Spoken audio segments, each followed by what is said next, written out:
Buenos días a todos. Muchísimas gracias por asistir a un desayuno más de la Fundación CEDE. Y sin más, me gustaría darle la palabra a Cristina Garmendia, que hará la presentación de nuestro ponente, Paco Reynés, que ha tenido al acompañarnos hoy y hablar sobre la transformación. Y agradecer también, no solamente a todos vosotros, sino a nuestro patrocinador, a Suez, el que nos acompañe una vez más en estos desayunos de trabajo. Muchas gracias. Cristina. Pues muchas gracias. Muy buenos días a todos y muy buenos días a todas. Quiero dar las gracias a la organización ACEDE por invitarme a hacer esta presentación, que es una invitación que es tan difícil de aceptar como de excusar. Tan difícil de aceptar porque no es fácil presentar a una persona como Paco Reynés en tan poquísimos minutos y describir toda su trayectoria. Pero realmente creo que es imposible de excusar, porque en estos tiempos que vivimos todos seguramente, con sensación de convulsión, pero desde luego a un ritmo frenético, creo que vale la pena hacer un poquito de pausa y poder adentrar en estas biografías con un poquito de profundidad, que no con extensión, para ensalzar estas personas que nos inspiran, que creo que de las que aprendemos porque sobre todo son personas que ellas mismas aprenden como metodología de vida y, como no, por ese motivo pues he aceptado, ¿no? Así que creo que presentar a Paco es un gran desafío, lo voy a intentar hacer en pocos minutos y a ver si soy capaz. Muchas de las personas que conocen bien a Paco en la sala me dirán si luego he acertado o no. Pero presentar a un personaje polifacético en lo personal y en lo profesional pues no es un reto fácil. En primer lugar, y atendiendo a su escala clarísima de valores, diré que Paco es padre de 5 hijos. Es políglota aficionado a distintos deportes, como son la vela, el esquí, el motor, el ciclismo. Un hombre que siempre está rodeado de múltiples y valiosos colaboradores. Desde luego nos dirá, espero que nos explique luego en su intervención cuál es su receta, no solamente para atraer, sino para retener y motivar el talento. Con experiencia en un amplísimo abanico de sectores en los que la diversificación, la variedad, la preparación para afrontar distintos escenarios parece ser una constante en su vida. De hecho, también creo que es uno de los secretos de su éxito. Y esa capacidad que tiene Paco para diversificar la lleva también a su terreno dialéctico, porque no en vano en su etapa de Abertis decían que era el hombre de la regla de 3, porque cuando quiere plantear un desafío no lo argumenta con un solo argumento, sino lo argumenta con 3. Y van a ver cómo es primero, segundo, tercero, lo tiene clarísimo en su esquema mental de argumentos, ¿no? Yo creo que Paco tiene una gran habilidad en el campo de la dialéctica, del relato. Es capaz de formular unos relatos muy atractivos y convincentes, pero sobre todo son convincentes porque están basados en conocimientos profundos que realmente convencen. Yo, desde luego, en la experiencia que he tenido de estar junto a él, Paco convence. Paco es una persona que convence porque sabemos que sabe. Y también, además de esa capacidad de formular y de relatar, tiene yo diría que una capacidad de identificar y entusiasmar al mejor talento de las organizaciones. ¿Y cómo lo hace? Y eso también no me lo han contado, esto lo he visto. ¿Y cómo lo hace? Pues lo hace escuchando, aprendiendo, debatiendo, rebatiendo, convenciendo y, desde luego, entusiasmando por la causa y consolidando unos equipos que van detrás de Paco con una misión muy clara que defender, ¿no? Y esta habilidad que tiene Paco de aglutinar equipos, esta empatía necesaria que hay que tener, esta capacidad de formular incluso los incentivos adecuados para cada segmento de sus directivos, detrás de los objetivos que ha definido con solidez. Esto en la actualidad es una ciencia muy de moda, Paco, yo no sé si la conoces, es la economía del comportamiento. Yo no sé si la has estudiado o lo actúas por intuición, pero cuando uno ve los fundamentos de la economía del comportamiento y esa habilidad que tienen muchos líderes actuales en en transformar organizaciones, en definir claramente unas estrategias sólidas, simples, esa capacidad de hacerlo complejo, sencillo, transmitirlo y entusiasmar a equipo. Esto está muy basado en la economía del comportamiento y cuando yo veo los fundamentos, pues me parece que es exactamente lo que hace Paco.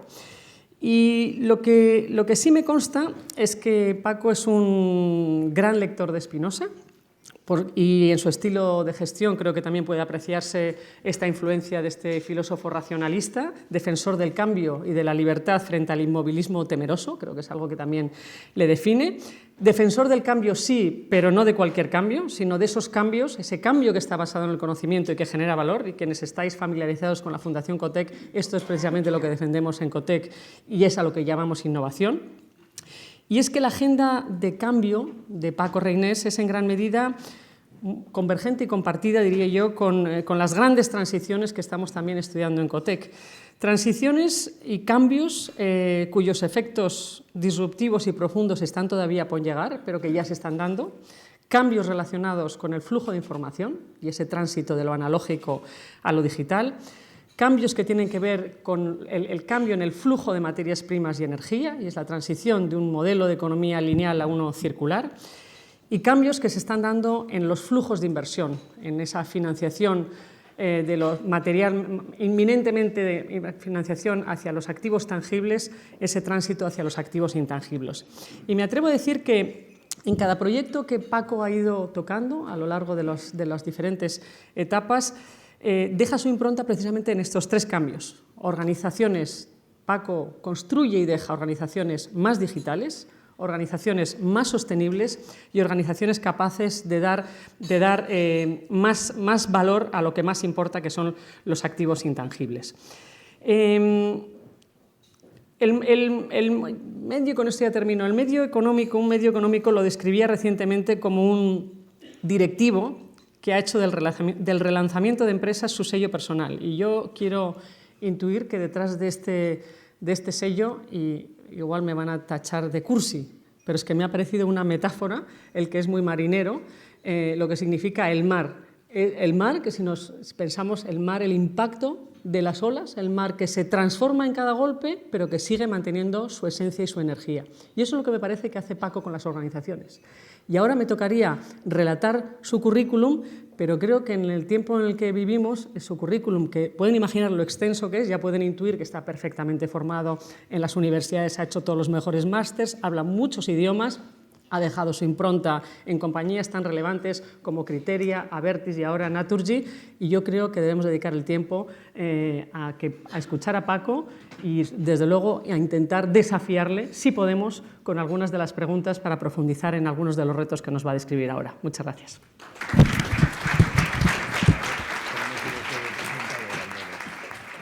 Está claro que has dicho más de lo que tocaba. Bueno, le estaba diciendo a Cristina que hay que escoger bien a los colaboradores. En este caso no es colaborador, pero ha dicho muchas más cosas de las que tocaban, de las que tocaría haber dicho. O sea, que una demostración. De hecho, cuando estaba hablando Cristina, yo pensaba, digo, bueno, esto lo tendría que oír mi madre y no yo, porque yo estoy sudando y en cambio mi madre estaría encantada. Con 80 y casi 90 años, pues estaría mucho más contenta. Por lo tanto, mira, mi currículum es así de corto. Es realmente así de corto y probablemente acabará siendo así al final de mi vida laboral, porque en realidad el currículum tiene que ver con lo que uno ha hecho, y yo que resumiría mi vida de intentar trabajar con coherencia en todos los sitios donde he estado e intentar hacerlo lo mejor posible. Y aquí empieza y aquí acaba mi currículum, ¿no?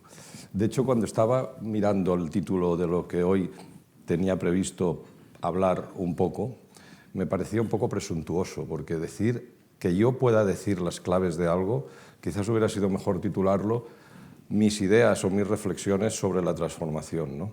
Por lo tanto, por favor, olvidaros de la presuntuosidad de ser aquí dogmático en claves, y os voy a explicar un poco, porque así me lo pidieron, y muy rápido, lo que yo creo que es una cosa importante y que tiene que ver con la transformación de las compañías, ¿no? O al menos mi experiencia, ¿no?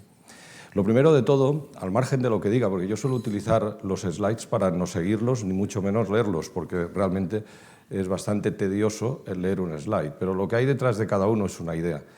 Y la primera idea que yo quiero decir, bueno, la dijo Heráclito en los tiempos presocráticos y lo he estudiado yo en termodinámica con el segundo principio del aumento de la entropía. Las dos convergen en la misma idea. El cambio es permanente, te guste o no te guste. Las personas cambian y, por lo tanto, las organizaciones cambian. Cambian las necesidades de los clientes, cambia la competencia, cambia la tecnología, cambia el entorno, cambia todo. Por lo tanto, el intentar gestionar pensando de que los factores que afectan a la toma de decisiones de las compañías son factores que no mutan, es un error. Y lo que le pasa a las organizaciones, que en realidad es lo que nos pasa a las personas, es que cuando no aceptamos el cambio como motor de vida, en un momento u otro necesitamos transformarnos. La transformación no es más ni menos que la respuesta a demasiado tiempo sin suficiente cambio. Y esto es lo que le pasa a muchas organizaciones. Durante un cierto tiempo intentamos justificar el por qué esto que está ocurriendo no nos afectará. Durante otro tiempo intentamos justificarnos diciendo que nos afecta poco. Después vemos que empieza a justificarnos, pero que, ojo, no es el momento, hasta que al final no tenemos más narices que hacerlo, pero ya le tenemos que llamar transformación porque hemos perdido muchos de los trenes que han pasado por delante. Y este es el concepto que yo creo que tenemos que aceptar como el concepto de transformación. Hay compañías exitosísimas que no se han transformado nunca, porque han estado en un cambio permanente. Amazon empezó siendo un vendedor de libros por Internet y ahora, pues probablemente creo que los libros representan menos del 1% de la facturación, pero sigue transformándose. De hecho, dicen que va a ser nuestra competencia en vender energía dentro de 10 o 15 años. Se ha ido transformando permanentemente.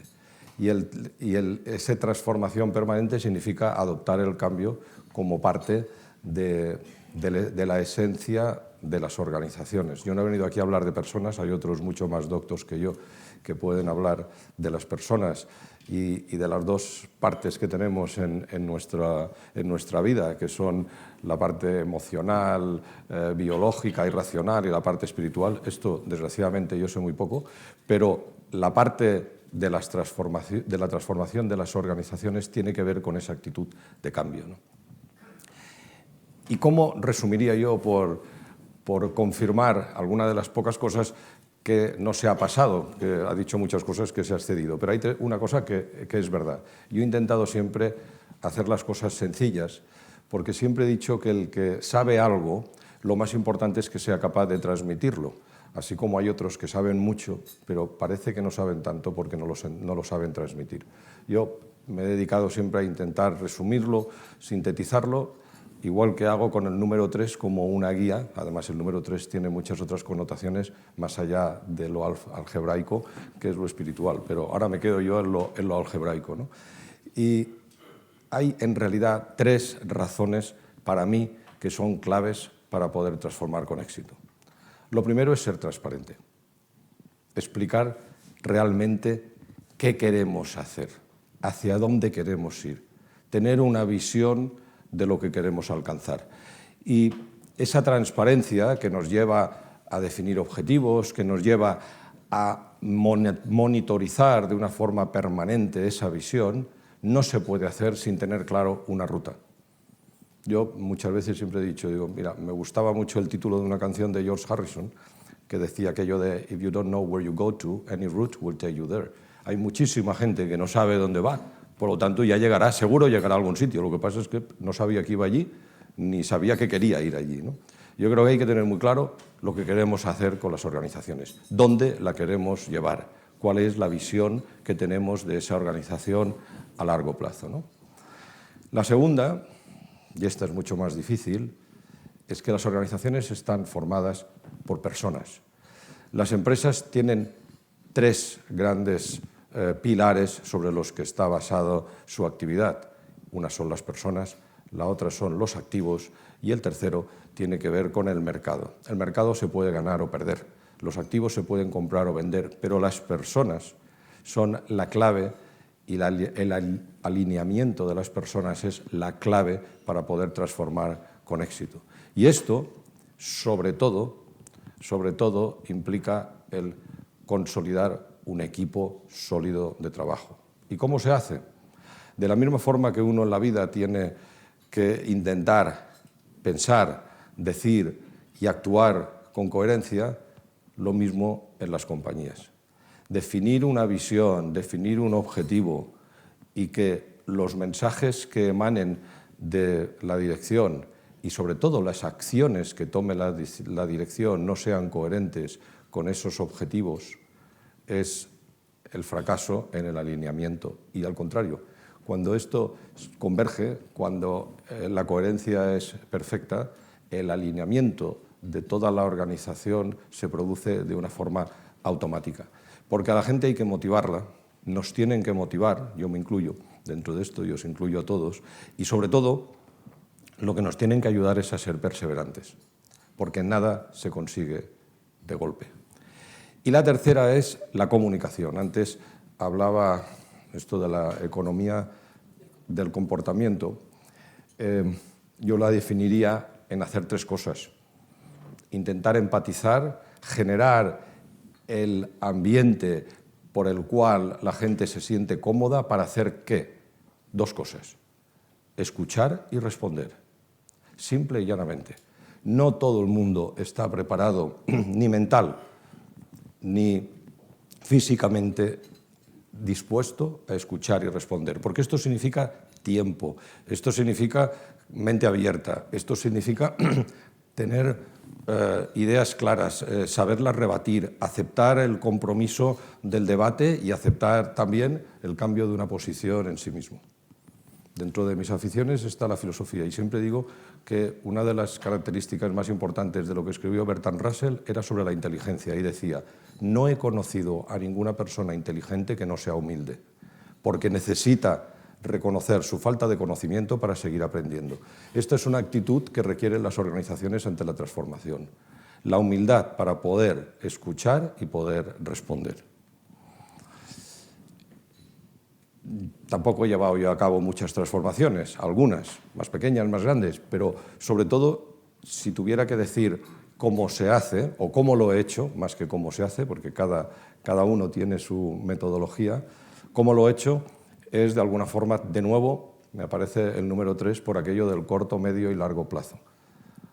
Hay que hacer cosas en el proceso de transformación a corto, hay acciones que necesitan una visión de medio y hay una necesidad de un compromiso a largo. A corto plazo, motivar a la gente, motivar a la transformación. Motivar a la transformación significa ayudarles, convencerles, de nuevo, escucharles y responderles. Y dentro de esa motivación a la transformación, tenemos que ir viendo que la transformación ocurre, tenemos que ir siguiéndola, monitorizándola, midiéndola. A veces son medidas mucho más cualitativas, otras veces cuantitativas, pero eso hay que hacerlo.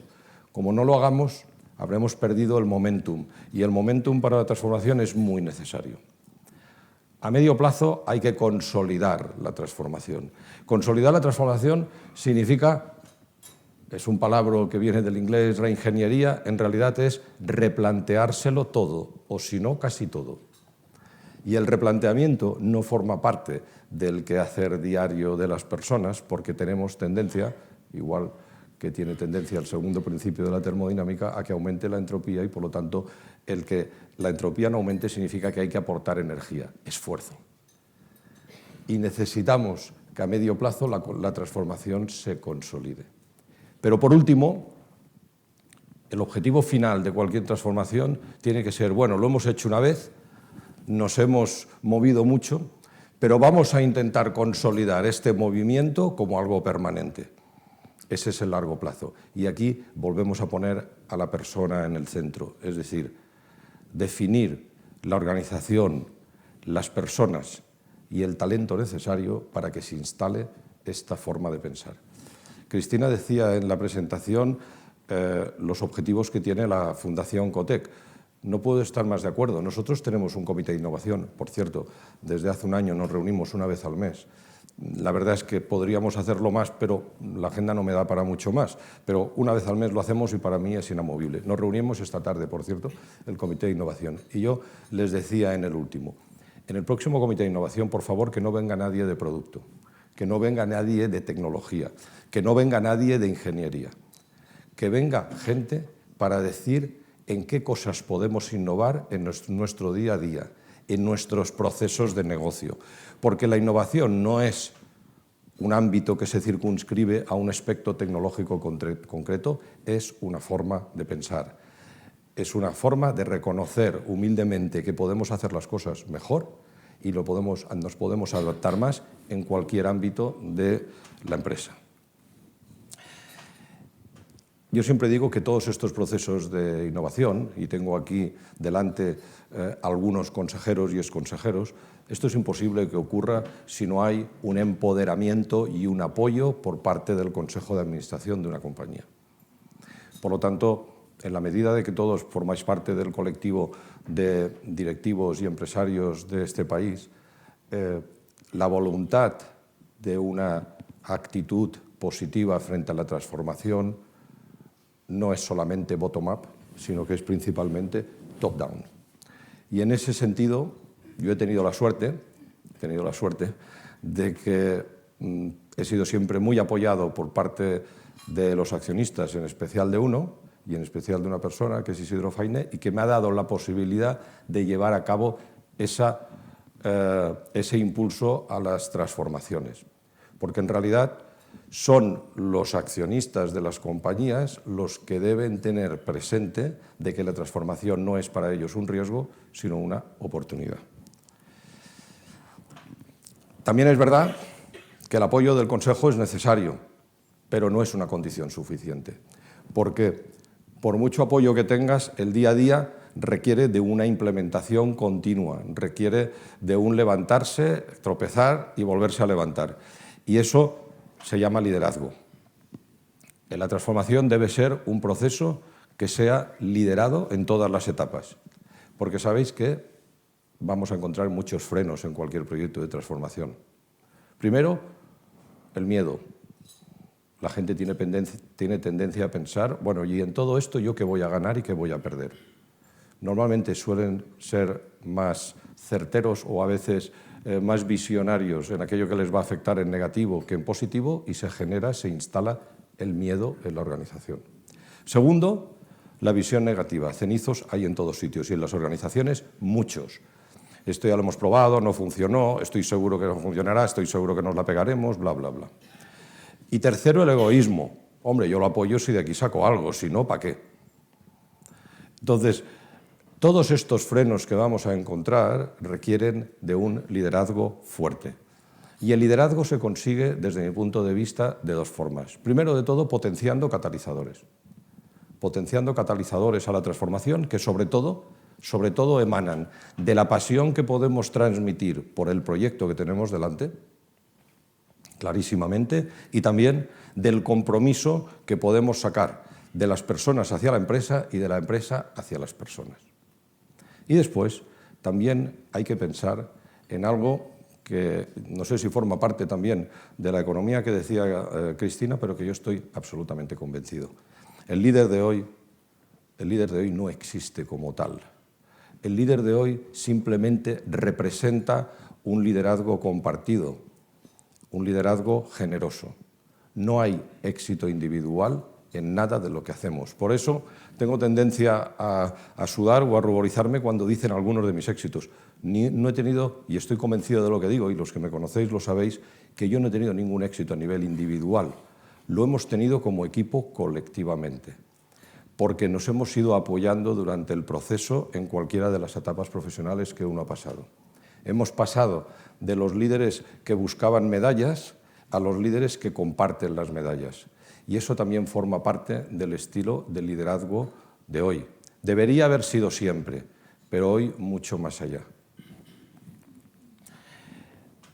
Porque al final la clave es ejecutar. Para que todo este proceso que podemos diseñar, una buena transformación, una buena visión, una buena forma de atacar un problema, el que sea, la clave es ejecutar bien. Y para ejecutar bien, aparte de la visión que he diseñado antes, lo que hay que tener es una cierta pasión por el proyecto. Porque si uno no está dispuesto a sufrir y sacrificarse por el proyecto no vale la pena. Porque no es un camino de rosas. Ningún proyecto, ni empresarial ni personal, es un camino de rosas. Yo creo que aquí la analogía con nuestra vida es permanente, entre otras cosas porque somos personas y los proyectos involucran a personas, ¿no? Pero sí que es verdad que durante un proceso de transformación deberemos tomar decisiones.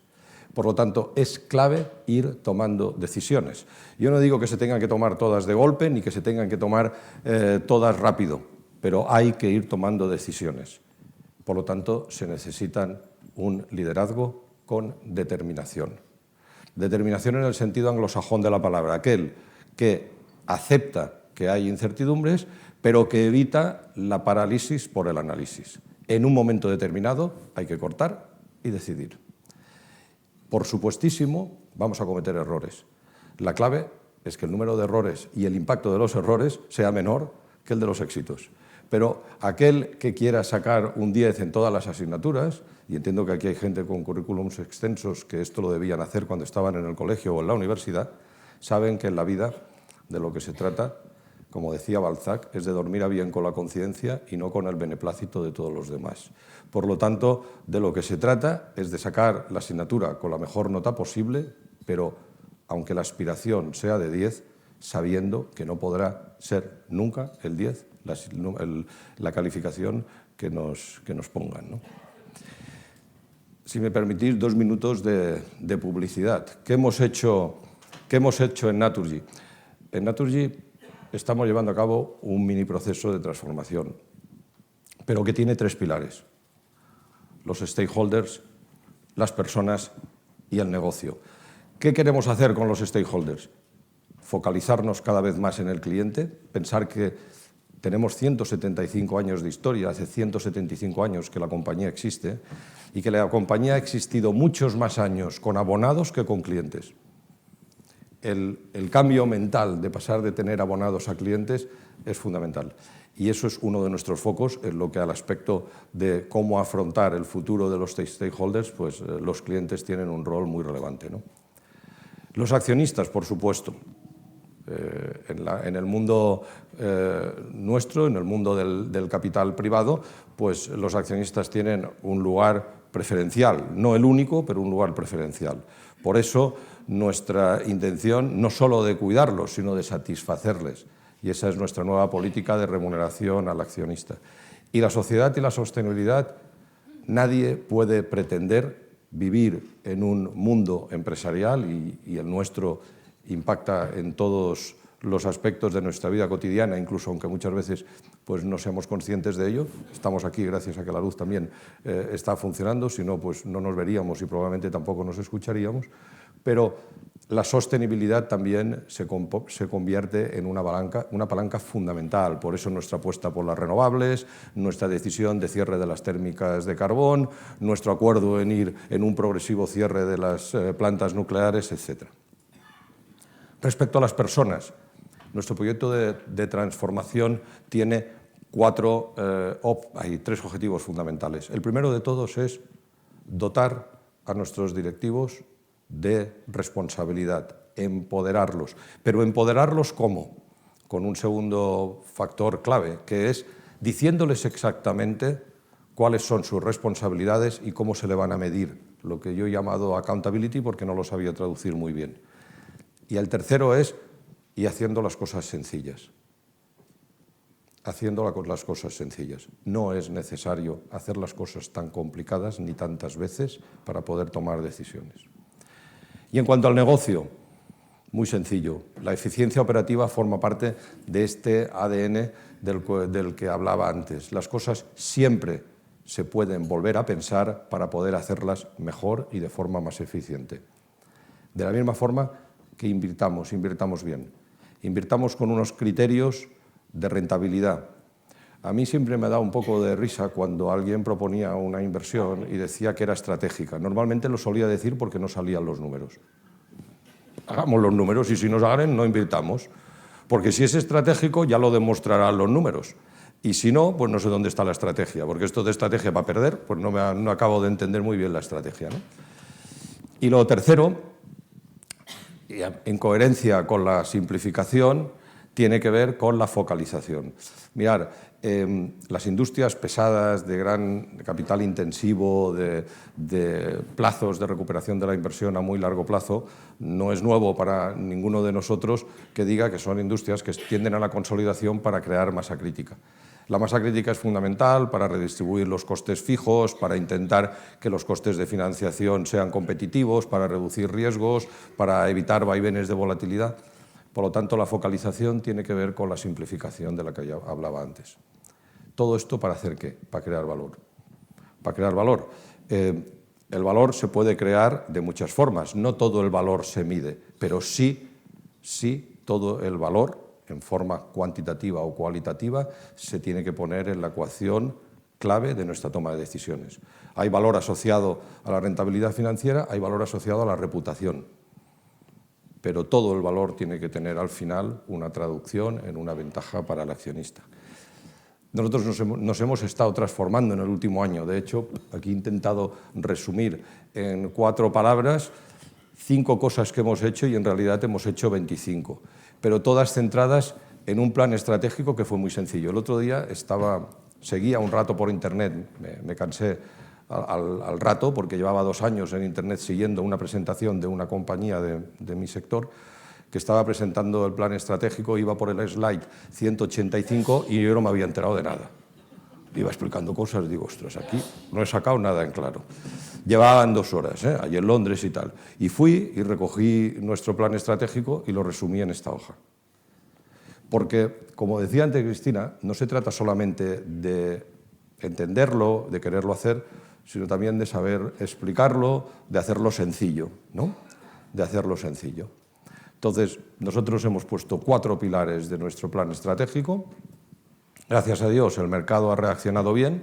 Esperemos, esto no es madera, pero esperemos seguir teniendo suerte para que el mercado siga reaccionando bien, pero sobre todo, de lo que más orgulloso me siento es que si ahora le preguntáramos a cualquier directivo de la casa, Jordi, que está aquí delante, y le dijéramos cuáles son los objetivos estratégicos de la compañía, nadie diría ninguno diferente. Hemos hecho unos objetivos tan claros que todo el mundo tiene claro hacia dónde vamos. Porque al final, cuando tenemos que tomar alguna decisión en el comité de dirección, en alguna discusión paralela, etc., los sacamos ahí y decimos, ¿esta decisión es coherente con alguno, o con todos, o con parte de estos principios? Sí, adelante. ¿No lo es? Pues no, ya lo haremos otro momento cuando tengamos otros principios. Esta es un poco mi forma de pensar en cuanto a transformaciones. Yo la verdad es que no he preparado nada más, porque me parecía un poco presuntuoso el querer daros claves. Esto es lo que yo he intentado hacer. Yo lo que probablemente creo que puede tener más interés, solamente en lo que a mi experiencia se refiere, es que si tenéis alguna pregunta, yo disponible para intentar responderla lo mejor que sepa. Gracias. ¿Esto cómo se puede cambiar? Coño. Muy bien, muchísimas gracias, Paco. Van subiendo las preguntas, podéis dirigir con los papelitos las preguntas que tenéis sobre los papeles que tenéis para indicar las preguntas. Y un poco al filo de lo que tú decías, hemos visto la buena evolución de Naturgy durante los últimos meses en bolsa. ¿Qué ven los inversores españoles? ¿Y por qué han convertido a Naturgy en la estrella de la bolsa española? ¿Qué creéis que ha sido el éxito? No, yo primero de todo, de esto de estrella de la bolsa española, lo bueno es lo que pasará mañana. Lo que pasó ayer pues ya está hecho, ¿no? Como dicen en bolsa, beneficios pasados no garantizan rentabilidades futuras, ¿no? Yo creo que lo que nos ha ayudado un poco, sobre todo, es que hemos explicado unas cosas bastante razonables, bastante de sentido común, bastante fáciles de entender y los hemos empezado a hacer. El problema que podríamos tener es si nos separásemos de nuestros principios, ¿no? Pero lo que ha agradecido mucho el inversor es la claridad del planteamiento y el compromiso en ejecutarlo, ¿no? Yo siempre he dicho que así como en la vida pues uno puede tener las creencias que quiera, ¿no? Pero, por ejemplo, los que somos cristianos, los 10 mandamientos, de hecho, al final los resumieron en 2 y ya bastan, ¿no? Pero bueno, los 10, nosotros tenemos pocos mandamientos y ahora de lo que se trata es de llevarlos a término, ¿no? Y esto puede parecer una obviedad o puede parecer una simplificación, pero al final hemos de pensar que el mercado, en general, el mercado financiero, y hablo del mercado financiero porque has hablado de la bolsa, pero es un mercado. El mercado financiero está formado por inversores cada vez más profesionales, con cada vez más opciones de inversión diversas, en donde los capitales fluyen a una velocidad terrible, en donde el scope de inversión hoy es global, y lo que sobre todo quieren es entender en lo que van a invertir. La segunda cosa que quieren ver es si además el proyecto que se plantea es creíble desde el punto de vista de la ejecución, y por lo tanto, pues a lo mejor el track record o el conocimiento que puede tener el equipo de poder llevarlo a término, pues añade un cierto plus a la historia que puedas contar. Pero no nos olvidemos que a largo plazo el mercado descuenta no solo expectativas, sino también confianza. Y eso es lo que generan los proyectos, ¿no? Muy bien, muchas gracias. Hay un estudiante... Y hemos tenido suerte, además. Sí, también es importante la suerte. Hay un estudiante de la Universidad San Pablo CEU que nos comenta otra pregunta y dice cómo cree que va a impactar el Big Data y el análisis de los datos en estas transformaciones. Yo hablaba al principio de mi slide de la tecnología y hablaba de la digitalización. Yo creo que la gestión de los datos es una ciencia que ha venido aquí para quedarse. Hay cierta polémica respecto a las fronteras éticas sobre cómo y hasta cuándo y hasta dónde se puede gestionar el dato, y en esto no voy a entrar porque miles de juristas supongo que están en ello y han intentado pues, ponerle estas vallas a un campo muy, muy amplio y que además va creciendo, pero que no hay ninguna duda de que esto va a impactar en todas las transformaciones. En nuestro sector en concreto, del que sé un poco, yo diría que sobre todo impactará por dos motivos. Primero, porque, como decía antes, es un sector en donde lleva aún demasiado incorporado en el ADN el que tenemos más abonados que clientes, y el hecho de pasar de la filosofía de la atención o del servicio al abonado a la atención al cliente es muy relevante. Implica muchos más servicios, implica mucha más disponibilidad, implica mucha más gestión en lo que sería procesos reactivos asociados a la digitalización, pero también procesos proactivos derivados de la digitalización, que es el famoso cross-selling, que permite, gracias a clientes en donde además no solamente conoces sus comportamientos, sino que puedes llegar hasta la casa, el poder incorporar a la oferta de productos que hasta ahora pues, podían no existir o podían no estar eficientemente diseñados, ¿no? Yo creo que aquí va a haber un gran impacto. Pero por otro lado, yo creo que lo que también va a requerir esto es una regulación mucho más inteligente, porque los límites de la frontera entre lo privado y lo no privado, los límites de la frontera entre qué hacer con estos datos y hasta qué extremo poderlos analizar, va a ser, desde mi punto de vista, uno de los, no frenos, pero una de las limitaciones, ¿no?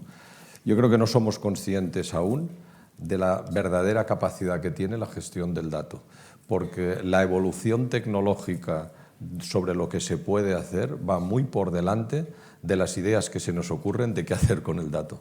Por lo tanto, la digitalización no solamente es algo que ha llegado, sino que se va a establecer, ¿no? Y yo creo que ningún sector va a escapar a esto. Cualquier sector que tenga clientes, que se supone que somos todos porque la cuenta de resultados empieza por las ventas, cualquier sector que tenga clientes va a tener un impacto por la digitalización. Muy bien. Hay tres preguntas que hablan de transformación, ¿no? Transformación es haberse retrasado en la toma de decisiones porque tal vez las condiciones no eran las óptimas. Ahí habrá influido mucho la crisis.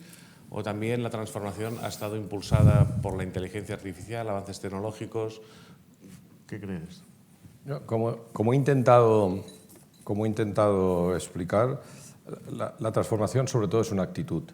Y es una actitud, es digamos un despertar abrupto sobre un sueño que uno ha tenido pensando que las cosas no iban a cambiar y sobre el que él podía permanecer de una forma cómoda.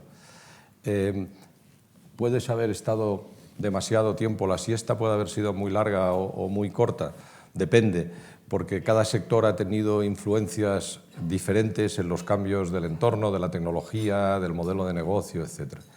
Yo creo que a día de hoy discutir sobre si los modelos de negocio, las compañías necesitan que ir adaptándose a los cambios no es una discusión.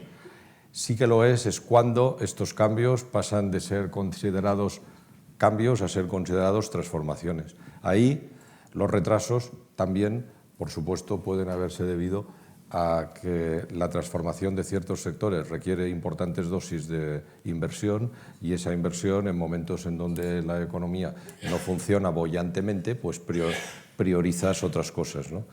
Dentro de esas priorizaciones, yo sobre todo lo que alentaría es en nunca dejar de priorizar la formación, porque al final el motor de cualquier cambio, de la misma forma que es el motor del progreso en la sociedad, es la educación, y a la empresa la educación se llama formación. Muy bien, preguntan también en línea con esto, ¿cómo puede cambiar la compañía si lo hacen los accionistas de control? O sea, todo esto se puede... Los accionistas son, bueno, primero de todo, una compañía en bolsa en la que no hay un pacto de sindicación de acciones no tiene control.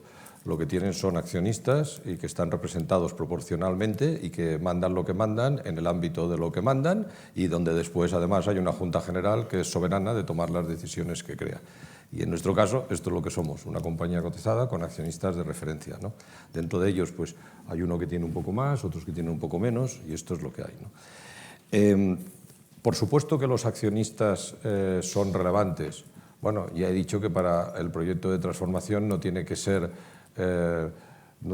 solamente una idea feliz de la gestión, sino que tiene que haber un empoderamiento de la gestión por parte de los accionistas, que en este caso la forma que tenemos en el mundo nuestro es el Consejo de Administración como representante de los intereses diariamente de los accionistas y después hacia abajo con el resto de la organización.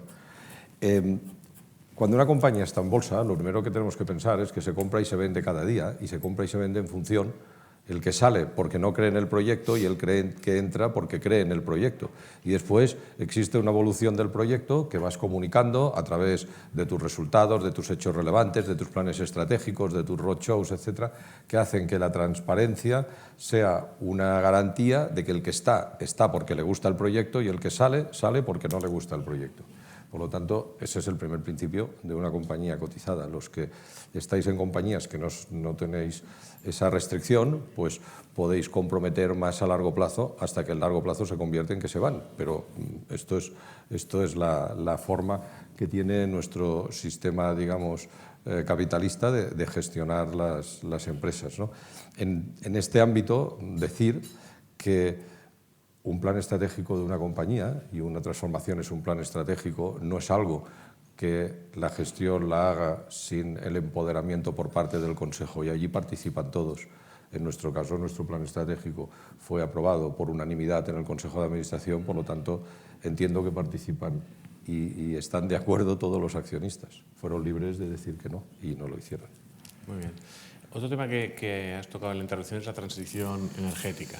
Entonces nos preguntan cómo la entiende Naturgy, qué está haciendo al respecto y después también en referencia con esto también en todo el tema de si consideras que la sostenibilidad puede ser una pieza transversal en el plan de negocio. Sí, yo creo que la sostenibilidad, a ver, todo el mundo infiere mentalmente sostenibilidad con verde, pero la sostenibilidad tiene mucho más que ver con eso, ¿no? La sostenibilidad es la permanencia a largo plazo, que debería ser el objetivo de cualquier organización, ¿no?, que nos trascienda, ¿no? Por lo tanto, sí, la sostenibilidad es transversal, absolutamente transversal, porque no solamente tiene que ver con la tecnología, ni tiene que ver con los aspectos medioambientales, tiene que ver con el que la empresa vaya mucho más allá de lo que vamos a ir cada uno de nosotros, que obviamente tenemos fecha de caducidad, ¿no? Dentro de esto, el plan de transición energética. Mirar, no solo el plan de transición energética, sino que al final los países han abandonado un poco, desgraciadamente, la idea de que para que las industrias básicas, y no hablo solo de industrias físicas, la banca es una industria básica, sin financiación el mundo no funciona, ¿no? las infraestructuras es una industria básica, la energía es una industria básica. Hay muchísimas industrias básicas. Probablemente, si nos ponemos a analizar, al final llegaríamos a la conclusión de que casi todas las industrias son básicas, ¿no? Y en la que más crece y la que más no sé qué, que el ocio, podríamos decir que no es básica y al final todo el mundo desea que llegue el viernes para disfrutar el fin de semana. O sea que, pero en cualquier industria básica, lo más importante de todo es tener una visión a largo plazo que sea coherente con los objetivos a largo plazo de los que definen las condiciones del entorno, y esto se llama la política. Por lo tanto, esa definición de las condiciones del entorno, que en nuestro sector de la energía se llama el Plan de Transición Energética, pues no debería ser una novedad, deberíamos tenerlo y encima con visión de muy largo plazo. Yo siempre he sido de los que he opinado que, por ejemplo, lo que para mí es más fundamental en un país, que es el plan de educación, fuera algo que fuera un gran pacto de Estado y que durara 50 años, sobre todo para que tuviéramos claro que todo lo que queremos que estudien, las carreras que tenemos que hacer, etcétera, etcétera. ¿Por qué? Porque entendemos que la educación es lo más fundamental que puede haber en una sociedad. En la energía, yo siempre he pensado que, teniendo en cuenta que nuestro nivel de duración de las inversiones y el periodo de amortización de las mismas está en media en nuestro balance en 37,5 años, hay inversiones a 50, hay inversiones a 40, hay inversiones a 30, pero que el nivel de amortizaciones es muy largo.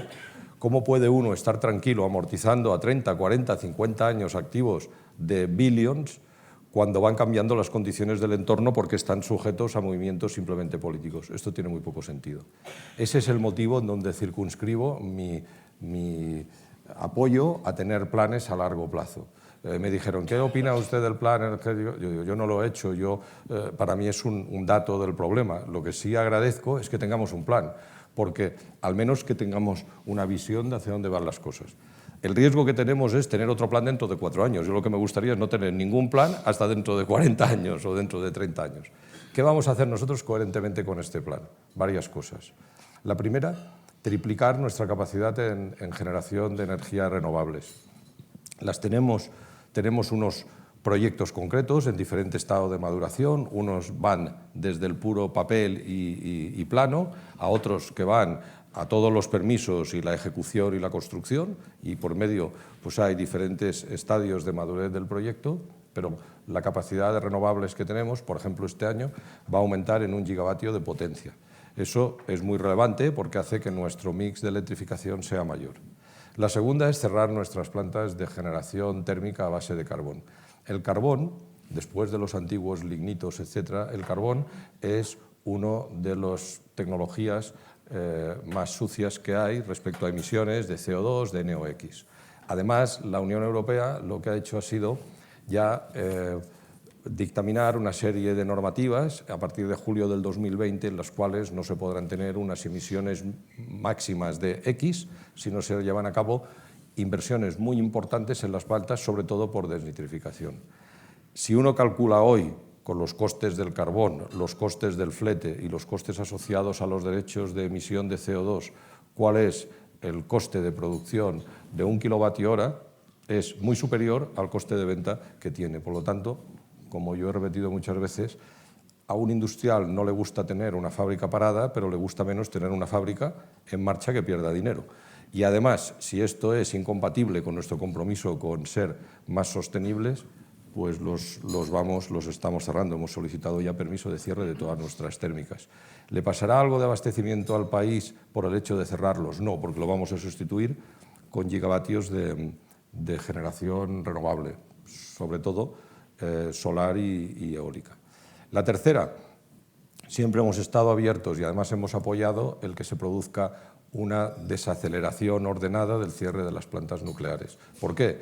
Porque todo lo que es el almacenamiento radioactivo, todo lo que son la gestión de los residuos, etcétera, necesita tener un plan concreto y esto también es medioambientalmente amistoso.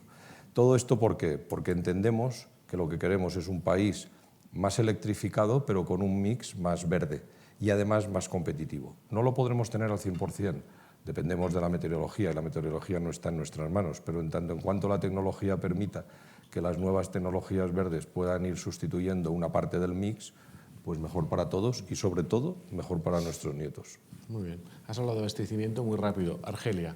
¿Nos hemos de preocupar? Yo no sé tú lo que tienes en Argelia, yo no estoy preocupado. Era una pregunta rápida para respuesta. ¿Por qué no estoy preocupado? Vamos a ver. Yo no estoy preocupado en Argelia por varias cosas. Primero de todo, y pongamos datos encima de la mesa, porque claro, es verdad, el señor Bouteflika, que por cierto ha decidido no presentarse a las elecciones y retrasa las elecciones, pero no acudirá al quinto mandato, Argelia es un país mayoritariamente exportador de gas. Por lo tanto, hombre, con las cosas de comer se juega, pero poquito, porque son las cosas de comer de Argelia, ¿no? Primero de cosa de todas. Segunda, España lleva distribuyendo gas natural abastecido desde Argelia desde hace 51 años, lo cual también tranquiliza mucho en que el nivel de incertidumbres políticas que ha habido por medio nunca han perjudicado el abastecimiento de gas argelino, ¿no?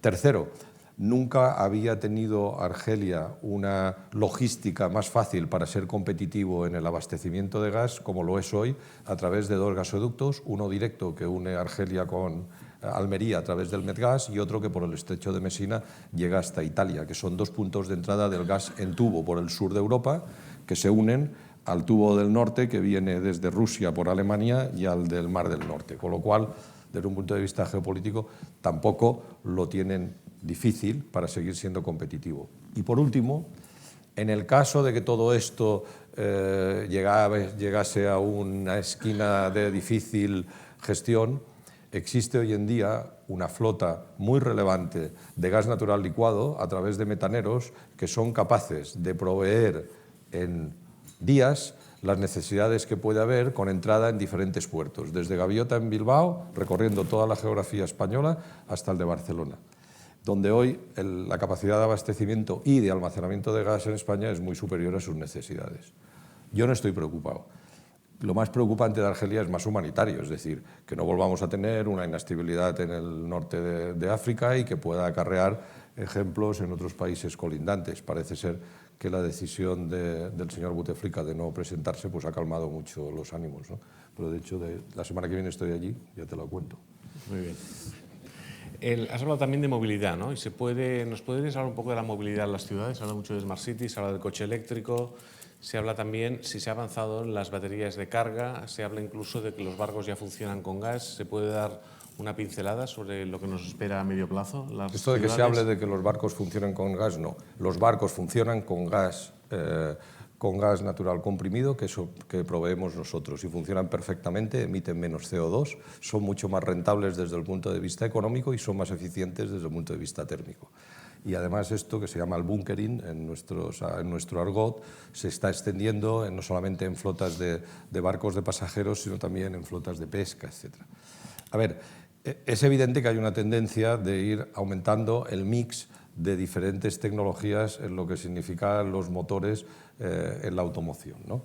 Que a las ciudades no les gusta cada vez menos el tener el centro de las ciudades con tecnologías de transporte que sean sucias, también es evidente, y que esto tiene soluciones pues con el gas natural, con la electrificación y con la bicicleta, que emite menos que ninguno de ellos, ¿no?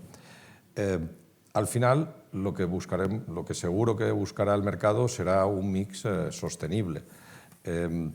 Modificar el parque de la noche a la mañana es muy difícil, entre otras cosas, porque significa cambiar los hábitos del consumidor por real decreto, y esto pues, me parece que atenta contra la mínima decencia de la libertad individual, ¿no?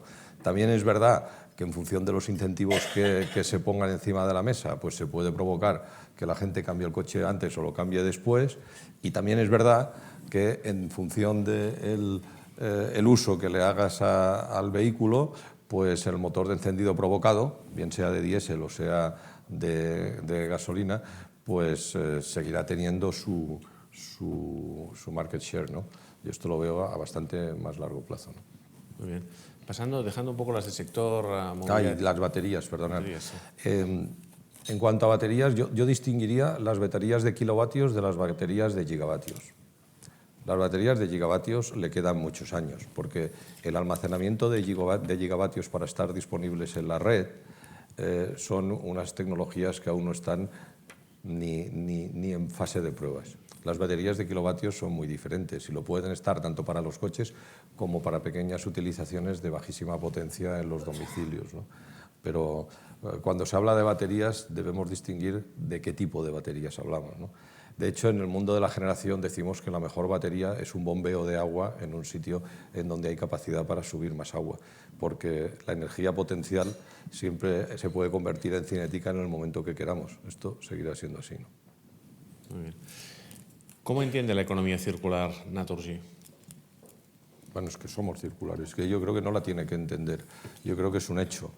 O sea, lo de la economía circular, de que todo está conectado, yo creo que no es una cosa de ahora. Lo ha estado siempre, lo que pasa es que ahora lo hemos modelizado, que es diferente. El que lo entendió desde el primer momento tomó una ventaja competitiva de ello, el que ha tardado en entenderlo o el que aún se resiste a entenderlo, pues probablemente desaparecerá o se lo comerán, ¿no? Pero yo no creo que tenga que entenderlo de una forma diferente que el resto. Pensar que las acciones de uno no le trascienden es como en la vida personal, ¿no? Pensar que uno vive aislado significa que uno vive en la sociedad, ¿no? ¿Cómo os habéis planteado la transformación en cuanto al rol de la corporación versus países y negocios? Esta pregunta la hace un consultor, como puedes imaginar. Pues muy sencillo, muy sencillo. La corporación, cuanto más pequeña, más sencilla y menos toca narices, mejor. La corporación simplemente está para que todos se sientan de una familia. Vamos a ver, yo que tengo hijos de diferentes edades, desde el parvulario, primaria, bachillerato, universidad, todos. Para mí son todos hijos diferentes y a la vez son todos mis hijos, me los quiero igual, pero a cada uno le doy un grado de libertad diferente. ¿Por qué? Porque saben administrar esa libertad o les intento enseñar para que puedan administrar la libertad que toca. Los países deben ser lo mismo, los negocios deben ser lo mismo. La corporación tiene que tener muy claro cuáles son los criterios, las políticas corporativas, le tiene que proveer los servicios que son transversales, cuantos menos mejor, pero lo peor que se le puede hacer a un gestor es no hacerle responsable de su cuenta de resultados, porque entonces siempre tiene excusas para que el culpable o el responsable de no llegar a los objetivos no es él, sino que son otros. Cuanto menos, mejor. Pero también es verdad que lo que tenemos que predicar es un concepto de autonomía, pero no independencia, porque si no, no perteneceríamos todos a la misma familia. Podemos ser independientes, pero entonces, ¿qué sentido tiene ser accionista? Por eso, mi obsesión, que mientras seamos industriales, nuestras participaciones tienen que ser participaciones de rol industrial, no de rol financiero.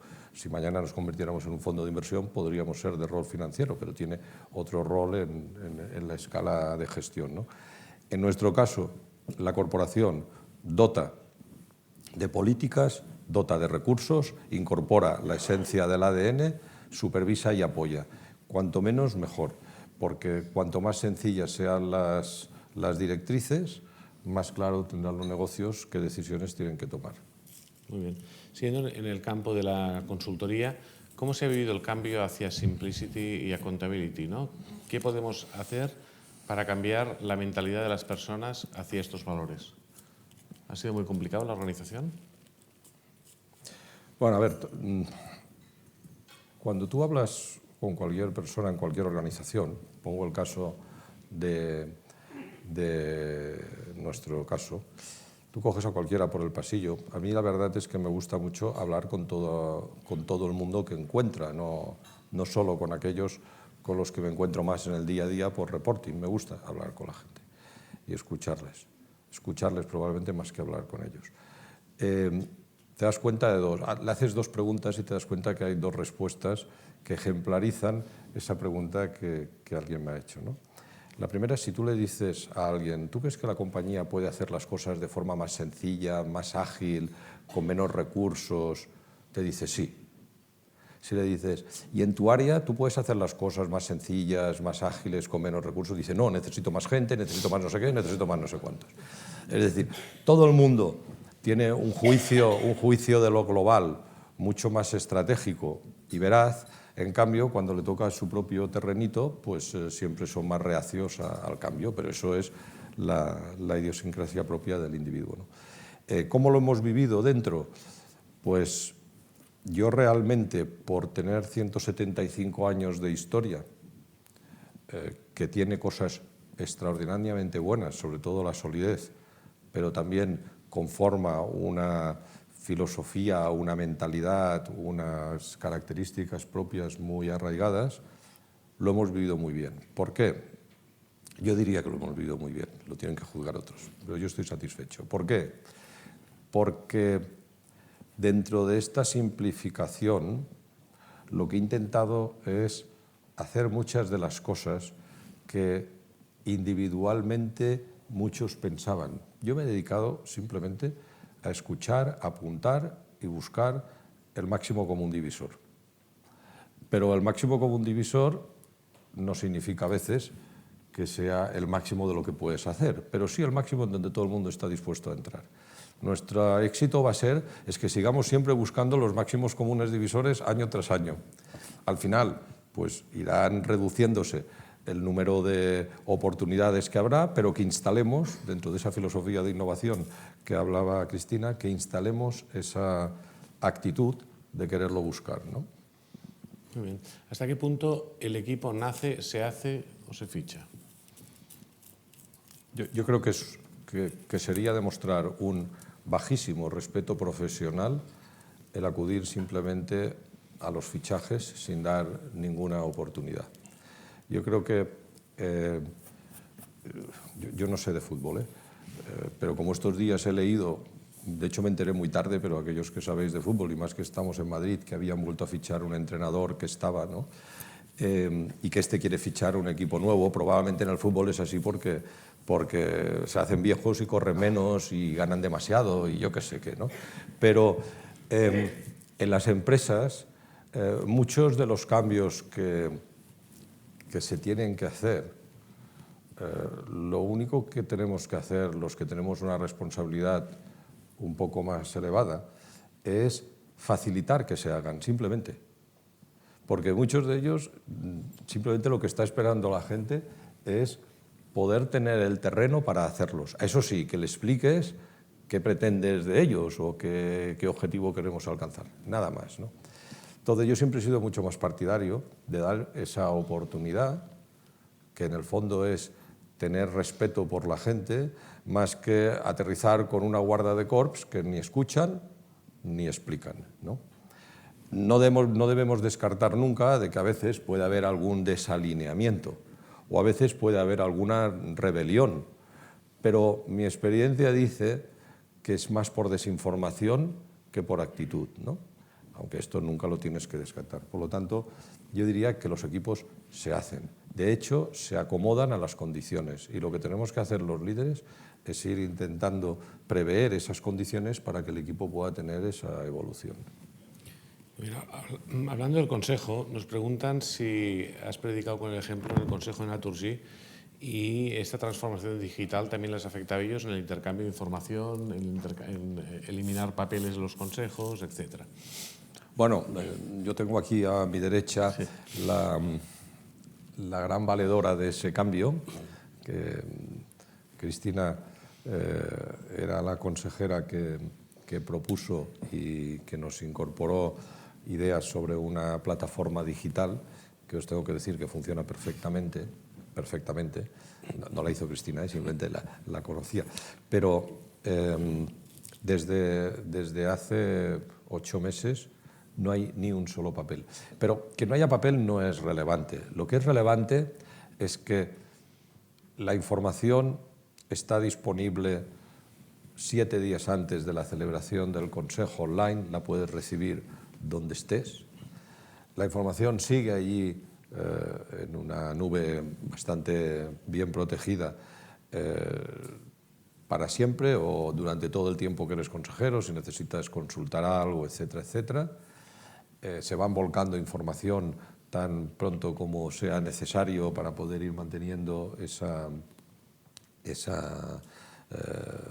actitud viva de estar al día, y ayuda mucho a 2 cosas. Primero, ya no hay excusas, esté donde esté, ha recibido la información o no. La información está allí, enviamos un mail, tiene la información allí disponible, se la baja o no se la baja. Por cierto, no miramos si se la ha bajado o no.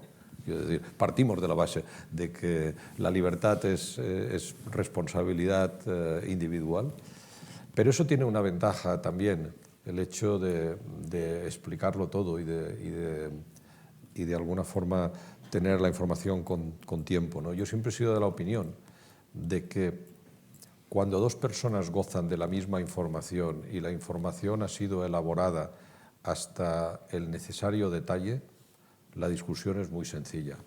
Porque dos personas inteligentes es bastante difícil que con la misma información lleguen a posturas muy discrepantes. Por lo tanto, facilita mucho la discusión. El haber tenido tiempo de gozar de una buena información en el detalle necesario, con propuestas claras, es mucho más sencillo. El problema viene cuando se quieren decidir cosas que son difíciles de explicar.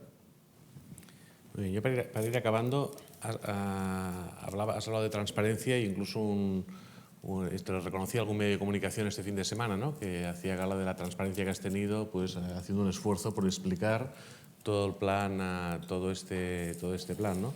¿Y qué importancia, hablando de ética, tiene la ética en la gestión que realiza un directivo? Mira, yo creo que la transparencia, por distinguir dos partes de tu pregunta, ¿no? Yo creo que la transparencia no se debe agradecer, se debe exigir. Cuando una compañía es cotizada, como en nuestro caso, pública, por lo tanto, significa que tiene obligación y tiene ventajas de que sea conocida y que sea conocida bien. Y la única forma que tienes para que los medios de comunicación te entiendan es estar disponible, punto.